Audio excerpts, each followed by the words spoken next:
গাজীপুরের সাবেক মন্ত্রী আকম মোজাম্মেল হকের বাড়িতে ছাত্র জনতার উপর হামলার ঘটনায় ১৬ জনকে আটক করেছে পুলিশ। বাকিদের ধরতে অভিযান চলছে বলে জানান ডিএমপির কমিশনার ডক্টর নাজমুল করিম খান। এই ঘটনায় সদর থানায় ওসিকে প্রত্যাহার করা হয়। জড়িতদের গ্রেপ্তার করা না হলে কঠোর আন্দোলনের হুঁশিয়ারি দেন বৈষম্য বিরোধী ছাত্র আন্দোলনের সমন্বয়ক সার্জিস আলম।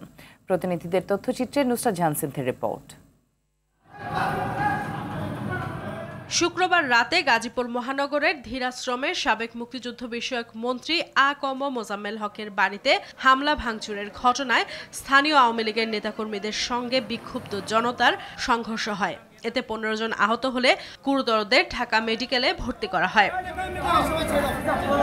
ঘটনার প্রতিবাদে গাজীপুরের রাজবাড়ী মাঠে বিক্ষোভ কর্মসূচি পালন করে বৈষম্য বিরোধী ছাত্র আন্দোলন। এতে যোগ দেন সমন্বয়ক সার্জিস আলম ও হাসনাত আব্দুল্লাহ। জড়িতদের গ্রেফতার করা না হলে কঠোর আন্দোলনের হুঁশিয়ারি দেন তারা। আমরা আজকে এখানে অবস্থান করব, প্রশাসনের কাজ দেখব, যতক্ষণ পর্যন্ত না আমাদের এই দাবিগুলোর বাস্তবায়ন হচ্ছে, ওই সন্ত্রাসীরা কারাগারে যাচ্ছে, ততক্ষণ পর্যন্ত আমাদের অবস্থান হবে।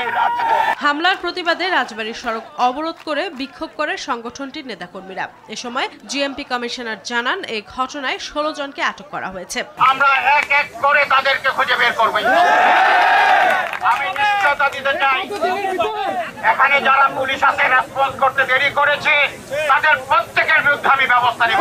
শিক্ষার্থীদের নিরাপত্তা দিতে ব্যর্থ হওয়ায় সদর থানার ওসিকে প্রত্যাহার করা হয়। পরে প্রশাসনের আশ্বাসের ভিত্তিতে অবরোধ তুলে নেয় শিক্ষার্থীরা। নুসরাত জাহান সিনথি, RTV।